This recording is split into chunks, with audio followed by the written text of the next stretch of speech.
Chicken banana chicken banana. Hi hello guys, welcome back to daily vlog day 24. ഇന്ന് നമ്മളെ സ്റ്റേക്കേഷൻ്റെ second day ആണ്. വീക്കെൻഡ്സിൽ നേരത്തെ എണീക്കുന്ന പതിവില്ലാത്തതാണ്. പക്ഷേ നമ്മൾ സ്റ്റേക്കേഷനിൽ പോകുമ്പോൾ മസ്റ്റായിട്ട് രാവിലെ എണീക്കണം. എന്നാലേ അവിടുത്തെ ബ്രേക്ക്ഫാസ്റ്റ് നമുക്ക് വയറ് നിറച്ച് കഴിക്കാൻ പറ്റുള്ളൂ. നമ്മളുടെ കാശ് കൊടുത്തത് മുതലാക്കാൻ പറ്റിയ അവസരമാണ്, നമ്മളതിനെ വെറുതെ കളയണം.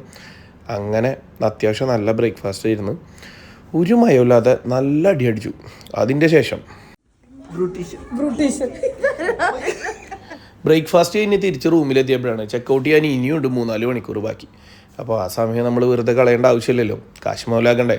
അപ്പോൾ ഷാഫി പറഞ്ഞ പോലെ നമ്മൾ ബ്യൂട്ടീഷ്യൻ ചെയ്ത് മൊത്തം സൺസ്ക്രീന് വാരിപ്പൊത്തി നേരെ പോയി പൂൾ ഏരിയയിലോട്ട്. അപ്പോൾ ഇന്നലെ നമ്മൾ കിഡ്സ് പൂൾ ഏരിയ കാര്യമായിട്ട് എക്സ്പ്ലോർ ചെയ്തിരുന്നില്ല.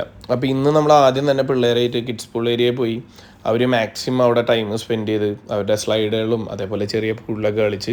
അതിൻ്റെ ശേഷം ചെറിയൊരു ജക്യൂസി സെറ്റപ്പ് ഉണ്ടായിരുന്നു. അപ്പോൾ കുറച്ച് നേരം ജക്യൂസിയിലും പോയി കിടന്ന് പിന്നെ നമ്മളുടെ മെയിൻ സ്ലൈഡ് കിടക്കുന്ന ഏരിയയിലോട്ട് വന്ന് എത്ര പ്രാവശ്യമാണ് നമ്മളെല്ലാവരും കൂടി അതിൽ പോയി എന്നുള്ളതിന് ഒരു കയ്യും കണക്കില്ല. കാരണം നമുക്ക് സമയം കുറച്ചല്ലേ ഉള്ളൂ. അപ്പോൾ അതിലും ഒപ്റ്റിമം യൂട്ടിലൈസേഷൻ ഓഫ് റിസോഴ്സസ്, അങ്ങനെയാണ് പണ്ട് ജോഗ്രഫിയിൽ ഫൗസിയ മിസ് പഠിപ്പിച്ചത്.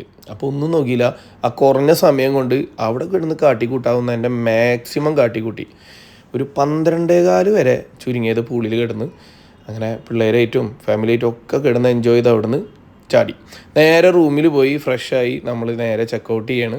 നല്ല വിശപ്പ് സ്വാഭാവികം. നേരെ ഡൗൺ ടൗൺ കാലിക്കറ്റിൽ നിന്ന് അലൈനിലെ റെസ്റ്റോറൻറ്റിൽ പോയി നല്ല ചോറും സാമ്പാറും മീൻ പൊരിച്ചൊക്കെ കഴിച്ച് വയറ് ഫുള്ളാക്കി. പിന്നെ അവിടെ നിന്ന് നേരെ അബുദാബിയിലോട്ട് നമ്മൾ നേരെ വരുന്നത് ഷക്ബൂത്ത് സിറ്റിയിലോട്ടാണ്. നമ്മൾ കൂട്ടത്തിലെ 4-ാമനുണ്ട് ഫാസിൽ നാട്ടിൽ പോയിക്കായിരുന്നു. അങ്ങനെ ഫാസിൽ തിരിച്ചെത്തിയിട്ടുണ്ട്.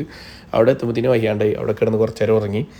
അപ്പത്തിലും നാട്ടിൽ നിന്ന് ഒരു കൊടുങ്ങല്ലൂരിൽ നിന്ന് കൊണ്ടുവന്ന ഹാരിസിൻ്റെ കടയത്തെ ബീഫ് അവർ ഉമ്മ സെറ്റാക്കി കൊടുക്കുന്നുണ്ടായിരുന്നു. അതും കൂട്ടി നാട്ടിൽ നിന്ന് തന്നെ ഉണ്ടാക്കി കൊണ്ടുവന്ന പത്തിരിയും കൂട്ടിയിട്ട് നല്ലൊരു പെട. ഒരു രക്ഷയില്ല. നമ്മൾ നാട്ടിൽ കിട്ടുന്ന ബീഫും അതുപോലെ ചെറിയ ചെമ്മീനൊന്നും ഇവിടെ എന്താണാവില്ല കിട്ടാത്ത. അങ്ങനെ അവരോട് ടാറ്റ പറഞ്ഞ് അവിടെ നിന്ന് ഇറങ്ങുന്നു. ബൈ.